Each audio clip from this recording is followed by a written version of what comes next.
let's start it out on a base level as somebody who has been in the thick of this Justin Fields, we'll call it drama. Will he stay? Will he go? Should he stay?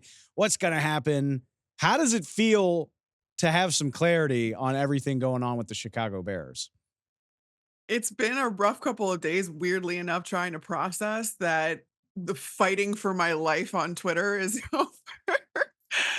This is something that I expected the Chicago Bears to do all the way back. I mean, mid-season is probably too conservative still.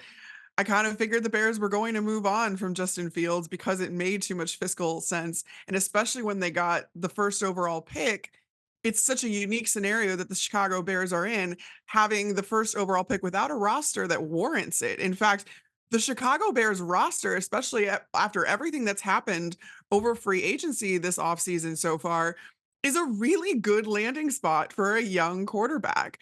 So I I am glad they made the right decision. This is not at all an indictment on if I think that Justin Fields is a good player. He's a phenomenal talent.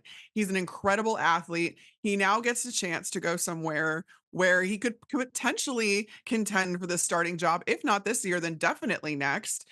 And he'll be in a system and have a culture that's a fit for him, which is not the list on that. That was not a big list when it came to what landing spots were going to be good, mutually good for Justin Fields and for the Chicago Bears and the return they got. So I think that's what you're seeing here.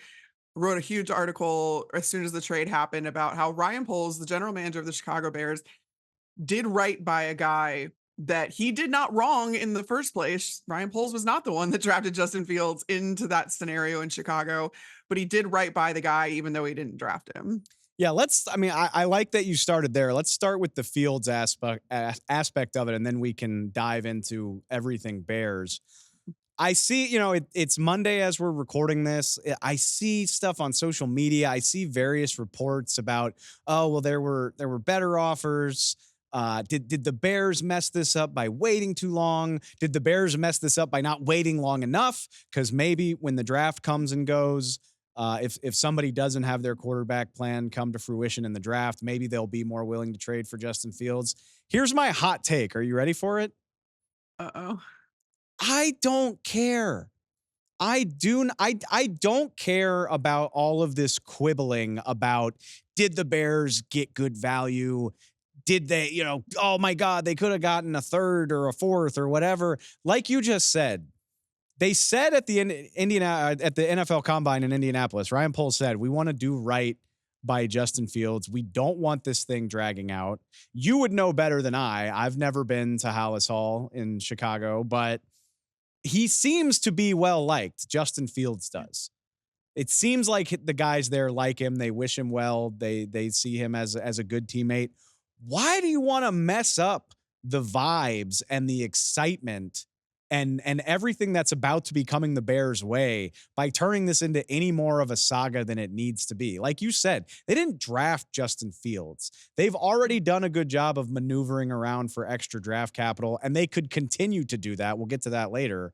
But just get this out of the way. I don't really care what the compensation was. I'm glad that they ripped the Band-Aid off, and I'm glad that Justin Fields is somewhere advantageous for him. Hallis Hall and the Chicago Bears organization is a place where culture is very important. It's very important to Ryan Poles. It's very important to Matt Eberflus. You ask any player that has played for Matt Eberflus, and they love him because they love that the culture that he has built, and that has been in lockstep with Ryan Poles. You said it. Why mess that up? There was absolutely no thought given to drafting a new quarterback while Justin Fields was still on the roster. That would have been disastrous when it comes to the locker room and how divisive that would have made it. You saw all of the players on social media bidding their farewells to Justin Fields. This isn't an easy thing for them. He's a phenomenal teammate. He's very well liked, not only in the locker room, but around the building. This was something where you needed to get him out before you even went to Caleb Williams' pro day, just because of the discourse, because of the mixed messages it sends. And again, because Ryan Poles wanted this clean slate. This is his first opportunity to bring in his guy under center into an environment that he himself has curated. I see a lot of talk on Twitter about people like, well, Justin Fields would have had this roster. He might have done better. Yeah, you're right. He probably would have. Chicago did him absolutely no favors in the first couple years of his career there. But Ryan Poles wasn't in charge then.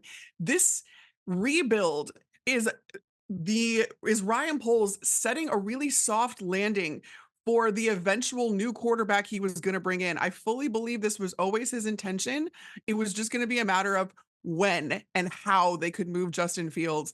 And as far as I'm concerned, Ryan Poles did a very admirable thing by not being the ruthless business leader that we all often see GMs be, right or wrong.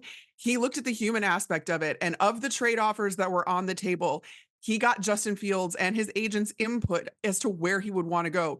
Pittsburgh was Justin Fields' preferred landing destination. Ryan Poles did not need to take that into account. He could have just taken the best offer outright, but instead, he gave up what little leverage he even had. And he gave up waiting and dragging this process out for the sake of team culture in order to put Justin Fields in a good position and the Bears themselves in a good position to bring in a new quarterback under center. People like you and me, we get on these podcasts, we get on the radio, and you hear the word timeline a lot, or window, and teams operating within those timelines. This is a perfect example of it. To go back to your point, Justin Fields, looking back on it, I mean, it was obvious at the time, but it's even more obvious now. Justin Fields was a desperation pick made by the previous regime to keep their Save their job jobs. but exactly, by injecting a talented quarterback into a roster that was slipping. It failed miserably, and Mhm. Ryan Pace and Matt Nagy were out of jobs the next year. And so then Ryan Poles and Matt Eberflus come in with a mess to clean up, in addition to a quarterback whose contract doesn't work with their timeline for being competitive. That is what was so key about this. Is now your team looks more and more ready, and you're going to drop in a quarterback who won't cost you a ton of money for the next 3 years.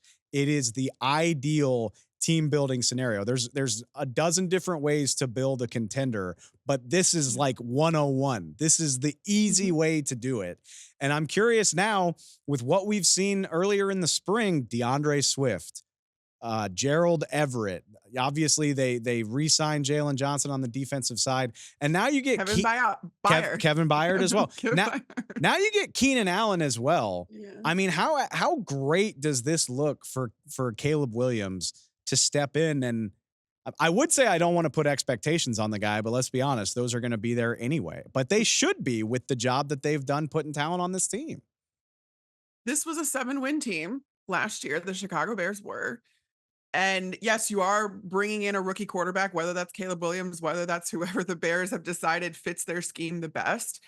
But now you have the expectation that you're going to at least kind of teeter on the same level you were last year and then hopefully get a little bit better. Will that translate to wins? I don't like to see success as just in the win column.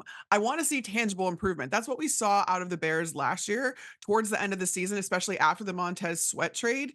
That defense completely clicked into gear. They were a top 5 defense down the stretch last year. That was the tangible improvement you needed to see.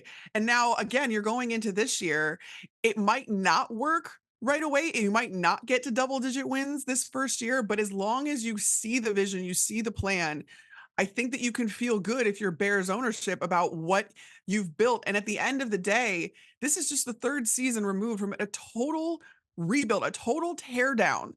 This was I realize that this league is not known for being patient, but Ryan Poles is safe this year. I would tend to think Matt Eberflus is too, because they did keep him on this offseason because of the tangible improvement they saw on the defensive side of the ball.